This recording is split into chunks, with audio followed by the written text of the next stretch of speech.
Бүгүн Жогорку сот Азаттык партиясы тууралуу чечим чыгарды. Тагыраагы айрым шайлоо тилкелериндеги добуш берүүнүн протоколдорун жокко чыгаруу боюнча партиянын арызын канааттандырган жок. Бул БШКнын баягы шайлоо таза өттү, адилеттүү өттү деген чакырыгына көлөкө түшүрөт деп ойлойбуз. Жана президенттин дагы айтылган сөздөрү четке кагылып, мындай күмөндүү нерсени жаратты.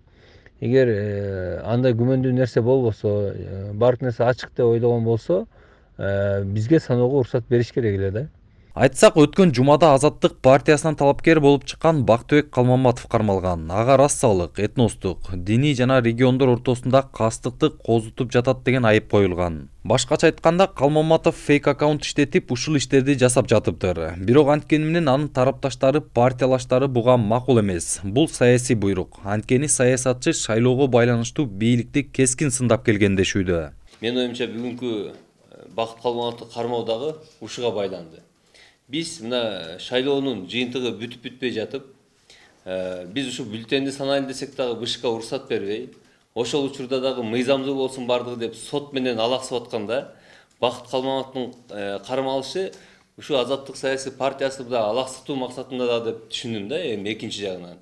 Калмаматов кармала элекке чейин Азаттык партиясынын дагы бир мүчөсү Акматбек Келдибеков суракка чакырылган. Буга Келдибековдун социалдык тармактар аркылуу шайлоонун бурмаланышы тууралуу түшүндүрмө бергени себеп болду. Ал видеого байланыштуу аны атайын кызмат чакырып, сурак алышкан.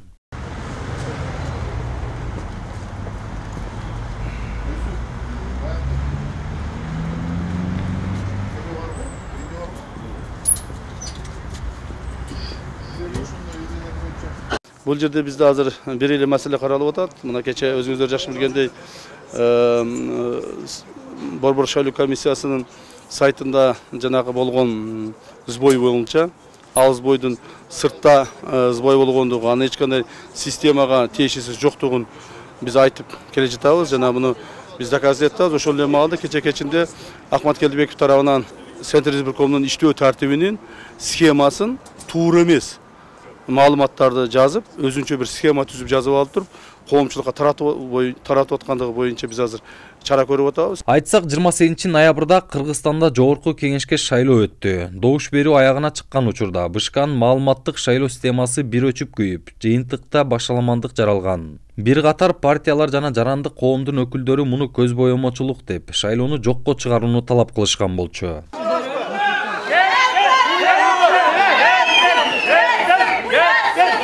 Президент Садыр Жапаров, Борбордук шайлоо комиссиясы жана Улуттук коопсуздук комитет система техникалык адистердин катасынан улам бузулганын, ал шайлоо жыйынтыгына таасир этпеген билдирген. Бирок анткени менен парламенттик шайлоодон кийинки арыз даттануулар, соттошуулар бүтө элек. Борбордук шайлоо комиссиясы сотто 2 арыз каралып жатканын билдирди.